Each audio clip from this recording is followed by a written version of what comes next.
नमस्कार विद्यार्थियों, आज हम कक्षा 10 के प्रश्नावली 2 चैप्टर का नाम है बहुपद। बहुपद के बारे में कुछ जानकारी लेंगे। इससे पहले का वीडियो देखने के लिए हमारे चैनल की प्लेलिस्ट में जाएं और वहां से अपने इसके पहले की वीडियो देखें और अपने अन्य साथियों को भी शेयर करें। देखिए छात्रों, सबसे पहले अचर संख्या के बारे में जान लेते हैं। अचर क्या होता है? अचर वे संख्याएं जिनको हम 1, 2, 3 के रूप में लिखते हैं, 4, 5, 6 ऐसी संख्याओं जिनका हम दैनिक जीवन में उपयोग करते हैं। 1, 2, 3, 4, 5, 6, 7 संख्या गणना के रूप में आप उपयोग में लेते हो दैनिक जीवन में, वो क्या है? अचर संख्याएं हैं। अब बात करेंगे चर संख्या। चर क्या होता है? चर संख्या कौन सी होती है? वे संख्याएं जिन्हें हम x, y, z के रूप में लेते हैं। कभी प्रश्न करते थे हम माना x, माना y, माना z, इन संख्याओं को हम क्या बोलेंगे? अचर संख्या बोलेंगे। x, y, z, a, b, c, d ऐसी संख्याओं को क्या, जैसे अचर और चर का गुणा, अचर और चर का गुणा, अचर और चर का गुणा क्या कहलाता है? बीजीय व्यंजक। बीजीय व्यंजक क्या कहलाता है? बीजीय व्यंजक क्या कहलाता है? बीजीय व्यंजक।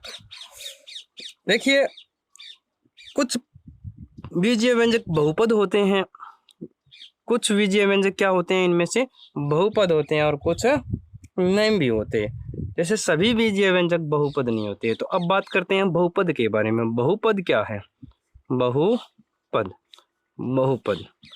बहुपद में कुछ शर्तें होती हैं बीजीय व्यंजकों की। ऐसे बीजीय व्यंजक जिसकी घात, ऐसे बीजीय व्यंजक जैसे इनसे अचर और चर का गुणा, देखो 4 अचर ले लिया हमने और चर ले लिया हमने y, तो ये बीजीय व्यंजक क्या बना?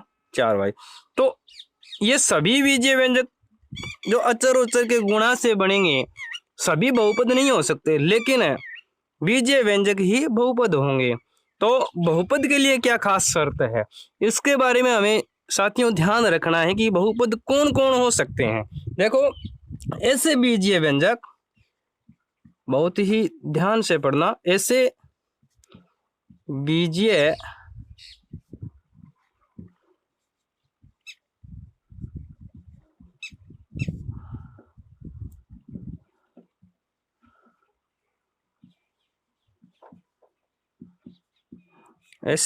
व्यंजक बहुपद, ऐसे बीजीय व्यंजक जिनकी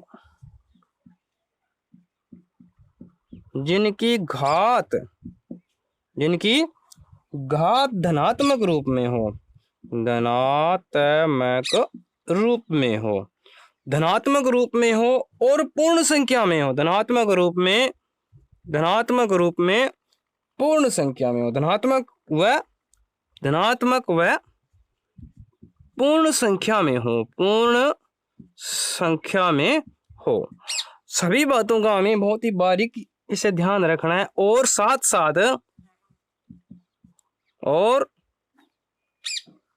प्रत्येक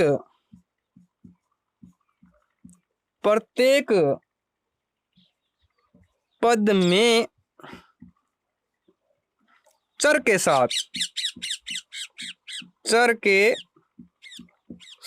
प्रत्येक पद में चर के साथ वाली राशि का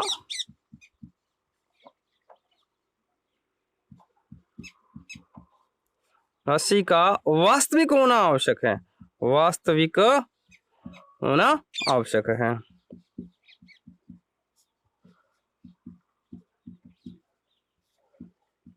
देखो, ऐसे बीजीय व्यंजक, जैसे हमने पहला उदाहरण लिया था 4y।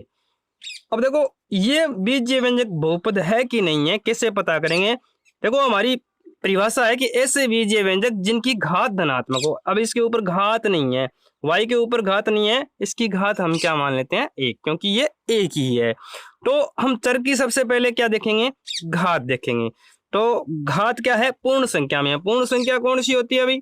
पूर्ण संख्या जो 0 से लेकर अनंत तक चले। 0, 1, 2, 3, 4, 5 ऐसी संख्याओं को हम क्या बोलेंगे? पूर्ण संख्या बोलेंगे। देखो पहला, घात पूर्ण संख्या में है, प्रत्येक चर के साथ वाली राशि का वास्तविक होना भी आवश्यक है। देखो ये 4 क्या है, वास्तविक संख्या है।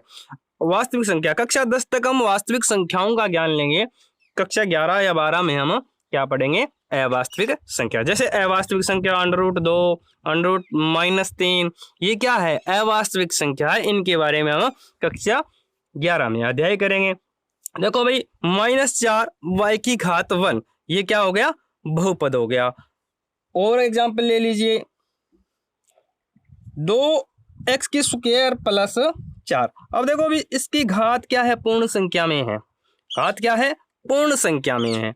और इसका साथ वाली संख्या भी क्या है, वास्तविक संख्या है। तो ये भी क्या हो जाएगा, बहुपद हो जाएगा। ये भी बहुपद और ये भी बहुपद, दोनों बहुपद हो गए। इसके बाद में और एग्जाम्पल लेते हैं, जैसे √2y + 4, क्या ये संख्या बहुपद है? देखो चर संख्या है, इसकी घात भी क्या है, वास्तविक है। घात क्या है, पूर्ण संख्या में है, पूर्ण संख्या में है। और इसके चर के साथ वाली राशि भी क्या है, वास्तविक है। तो ये क्या हो गया, बहुपद निश्चित रूप से होगा। अब आगे वाली संख्या देखो, आगे कोई और उदाहरण ले लेते हैं। जैसे 4 की घात y3, 4y की घात 3 + 2। इसके अंदर देखिए, घात y की घात कितनी है, चर की घात कितनी है, इसमें अधिकतम 3 है। और इसके बाद में इसके साथ वाली संख्या देखिए, वास्तविक है या अवास्तविक है। तो ये क्या है, वास्तविक संख्या है, पूर्ण संख्या में इसकी घात है। तो ये भी हमारा क्या हो गया, बहुपद हो गया। जैसे आगे कोई और एग्जाम्पल ले लेते हैं, जैसे √5 x की घात 1/2 + 3। अब देखो भाई, x की घात देखते हैं। सबसे पहले चर की घात देखते हैं। चर की घात क्या है, चर की घात है 1/2। 1/2 क्या पूर्ण संख्या में आती है, नहीं आती। तो ये क्या हो गया, बहुपद नहीं होगा। इसके अलावा बहुत सारे ऐसे उदाहरण हैं जो बहुपद नहीं भी है और जो बहुपद हैं। देखो मान लेते हैं 68x² - x की घात -1/2 + 5। अब देखो ये बहुपद है कि नहीं है। देखो इसमें इस चर के अंदर क्या है, x² है, इसकी घात तो पूर्ण संख्या में है। लेकिन दूसरा चर भी x ही है। x की यहाँ घात देखें तो यहाँ क्या है, पूर्ण संख्या में घात नहीं है। तो ये हमारी शर्तें पूरी नहीं करता। तो ये भी क्या हुआ, बहुपद नहीं हुआ। इसके अलावा x √x + 2, क्या ये बहुपद है? देखो √x को कैसे खोलते हैं, √x को खोलेंगे तो √x की घात क्या हो जाएगी, x की घात 1/2 + 2। अब देखो ये 1/2 क्या पूर्ण संख्या में आती है, नहीं आती। इसलिए ये भी हमारी संख्या बहुपद नहीं हो सकती। तो ऐसे हमने बहुत सारे उदाहरण देखे हैं कि कौन बहुपद है और कौन बहुपद नहीं हो सकते। अब बहुपद को कई भागों में बांटा गया है, घात के आधार पर, पद के आधार पर और चर के आधार पर। बहुपद के बारे में जानेंगे। बहुपद के बारे में हमने जान लिया। बहुपद घात के आधार पर अगर पढ़ें, या सबसे पहले घात के आधार पर पढ़ लेते हैं। घात के आधार पर दूसरा नंबर किसका देंगे, पद के आधार पर, तीसरा नंबर चर के आधार पर। देखो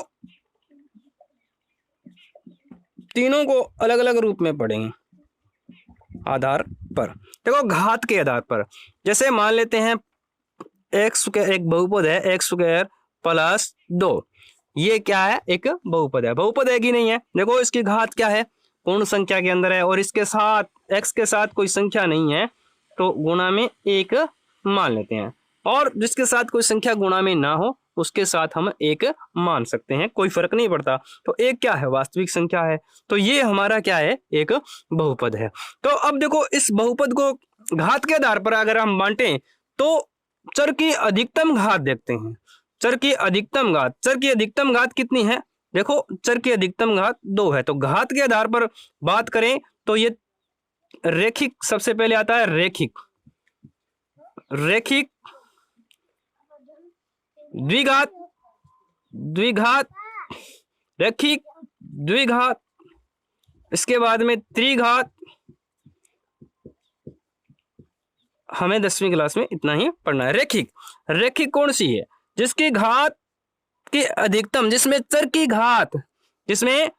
घात अधिकतम 1 हो, उसे हम रेखिक बहुपद बोलेंगे। कौन सा बहुपद, रेखिक बहुपद। जैसे x + 2 है, ये क्या है, एक रेखिक बहुपद है, क्योंकि चर की अधिकतम घात कितनी है, 1 है। तो इसे हम क्या बोल सकते हैं, रेखिक बहुपद। इसके अलावा कोई और उदाहरण देखते हैं, देख लीजिए y + 4, इसको भी हम क्या बोल सकते हैं, रेखिक बहुपद। अब बात करते हैं 2 नंबर की, द्विघात बहुपद। द्विघात बहुपद किसे कहेंगे, जैसे चर की अधिकतम घात 2 हो, उसे हम क्या बोलेंगे, द्विघात बहुपद। देखो x² + 4, इस बहुपद को क्या बोलेंगे, x की घात देखते हैं अधिकतम कितनी है, 2, तो इसे हम क्या कहेंगे, द्विघात बहुपद। इसके अलावा कोई और उदाहरण देख सकते हो, y² + 2y + 4।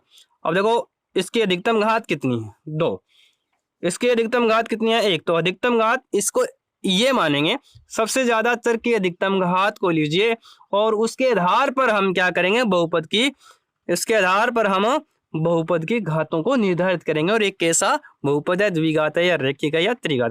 देखो अब त्रिघात के अंदर देखो x की घात 3 + 2x + 4। अब देखो x की अधिकतम घात यहाँ देखो 1 है और अधिकतम घात यहाँ कितनी है, 3 है। तो x की अधिकतम घात 3 है, तो इसे हम त्रिघात बहुपद कहते हैं। तो ये तो हो गया घात के आधार पर बहुपद। अब पद के आधार पर, जैसे पहला एग्जाम्पल है 2x² + 4x - 3, ये बहुपद। इसमें पद के आधार पर हम देखें तो इसमें कितने पद हैं, देखो 1 2 3, तो ये बहुपद कितने पद का हुआ, त्रिपद बहुपद। कितने, त्रिपद बहुपद। अब देखो दूसरा एग्जाम्पल ले लेते हैं, इसको क्या बोलेंगे, त्रिपदीय या त्रिपदीय बहुपद। अब देखें x² + 2। अब देखो जितने बीच में प्लस या माइनस के निशान आए, अगर आप समझ ना पाओ तो इसको पूरा एक पद मानेंगे। बीच में अगर गुणा का निशान है, देखो 4 और x के साथ कोई निशान नहीं है, इसे हम क्या मानेंगे, आपस में गुणा। अगर बीच में प्लस या माइनस का निशान आ रहा है तो नया पद का निर्माण हो रहा है। देखो यहाँ इसके बाद में प्लस का निशान आया, यहाँ फिर इसके बाद में एक माइनस का निशान आया। देखो 1 2 3, कितने पद हो गए, 3। अब देखो इसके अंदर गिनती करते हैं, प्लस या माइनस का निशान आ गया तो इसका मतलब है इसमें पद आ गई है। देखो x² + 2, तो x एक पद हो गया, x², दूसरा पद क्या हो गया, 2, तो इसे हम क्या बोलेंगे, द्विपदीय बहुपद। इसको क्या बोलेंगे हम, द्विपदीय बहुपद।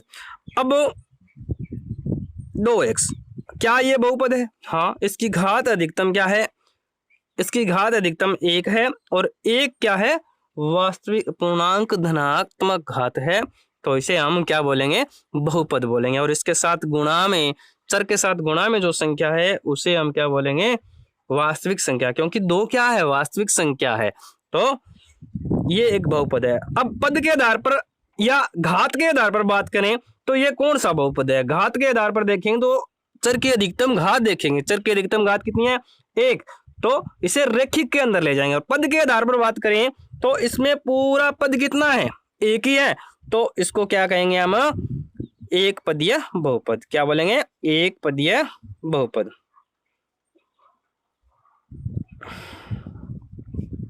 एक पदीय बहुपद। अब पद के आधार पर बात कर ली, चर के आधार पर कौन से बहुपद है, देखो 2x² + 3y -2। अब देखो इसमें चर की संख्या देखेंगे, देखो चर कितने हैं, 1 2, कितने चर हैं, 2, तो चर कितने हैं इसके अंदर, 2, तो कितने चर हुए, 2 चर हुए, तो इसे क्या कहेंगे, 2 चर वाली बहुपद, 2 चर वाली बहुपद।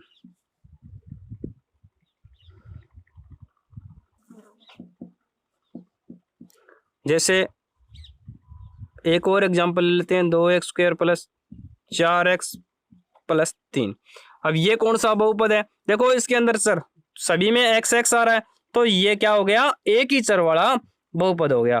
देखो एक ही तरीके का है ना, x एक ही जात का है, सहजातीय है, तो इसे हम एक चर वाला बोलेंगे। देखो यहाँ भी जातीय है, दोनों चर क्या है, अलग अलग हैं, इसमें x है और इसमें y ही है, तो ये क्या हो गया, 2 चर वाला, और इसमें क्या है, एक ही चर है, तो ये क्या हो गया, एक चर वाला या एक चर वाली बहुपद, एक चर वाली बहुपद, चर के आधार पर भी हो गया। अब हम ज्ञात करते हैं, अब हम देखते हैं बहुपद का व्यापक रूप, बहुपद का व्यापक रूप। जैसे हम आमतौर पर जो बहुपद हम काम में लेते हैं वो ये है, ax² + bx + c। जैसे एग्जाम्पल में एक और समीकरण एक बहुपद लिख देता हूं, 2x² + 4x या 3x + 5, ये बहुपद है और इसका व्यापक रूप ये है। इस रूप के आधार पर ही ये बहुपद, इस बहुपद का हमारे निर्माण हुआ। ये क्या है, द्विघातीय बहुपद है, और पद के आधार पर बात करें तो त्रिपदीय बहुपद है। ठीक है, तो इसमें ए कौन सा है, जो चर संख्या x² के साथ गुणा में है वो तो क्या हो गया, ए। जैसे a का मान क्या हो गया, 2, b का मान x के साथ जो गुणा में है तो x के साथ क्या है, 3, और c का मान क्या हो जाएगा, जो अंत में संख्या है, देखो 5। तो ये क्या हो गया, a b c। तो इस आधार पर हम क्या करते हैं, बहुपद का निर्माण कर। साथियों हम बात करते हैं ग्राफ के बारे में। ग्राफ के बारे में देखो, ग्राफ के अंदर 2 तल होते हैं, एक तो क्या होता है x अक्ष, कितने अक्ष होते हैं, 2, एक तो होता है x अक्ष और ये क्या है, y अक्ष, ये क्या है, y अक्ष।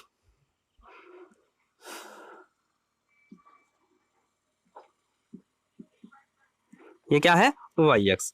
अब देखो जो y के नीचे वाली साइड में है y', इसे क्या बोलेंगे, माइनस वाला y अक्ष, ये भी क्या है, y अक्ष, और ये भी क्या है, x'। अब इससे क्या निर्धारित होता है, जैसे अगर x अक्ष पर कोई संख्या हमें दर्शानी हो तो x अक्ष वाले मान प्लस वाले इधर चलेंगे, 1 2 3 4 5 6 ऐसे। और अगर x अक्ष माइनस आ गया, x अक्ष के माइनस के मान आ गए तो वो इधर चलेंगे, -1 -2 -3 -4 अनंत तक चलते जाएंगे।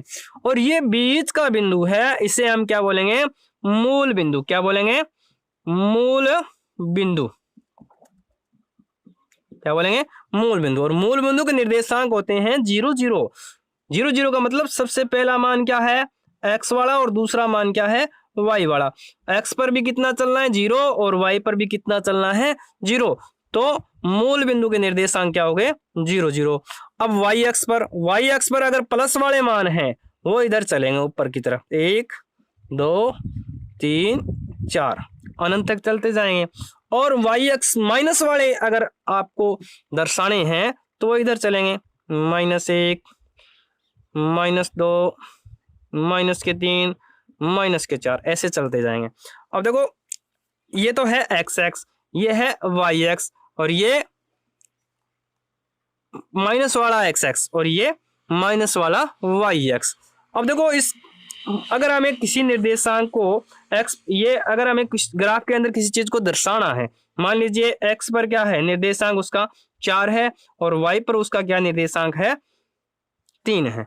तो सबसे पहले हम उसके निर्देशांक ऐसे दिए होंगे 4 और 3, तो सबसे पहला किसका माना जाएगा, x का माना जाएगा। सबसे पहले किसका माना जाएगा, x का माना जाएगा। तो सबसे पहले किस पर चलेंगे, x पर। x पर कितना चलना है, 4, तो ये x पर 4 चले। y पर कितना चलना है, माइनस या प्लस, प्लस, तो y पर कितना चलना है, 3, तो ये हो गया निर्देशांक। अब देखो इस बिंदु को दर्शाने के लिए निर्देशांक अगर लिखने हैं तो x 4 और 3, तो सबसे पहले निर्देशांक किसका लिखा जाएगा, x का, और दूसरा y का। अब देखो इसके अंदर भी भुज और कोटि होते हैं, तो सबसे प्रश्नावली 2.1 हल करते हैं।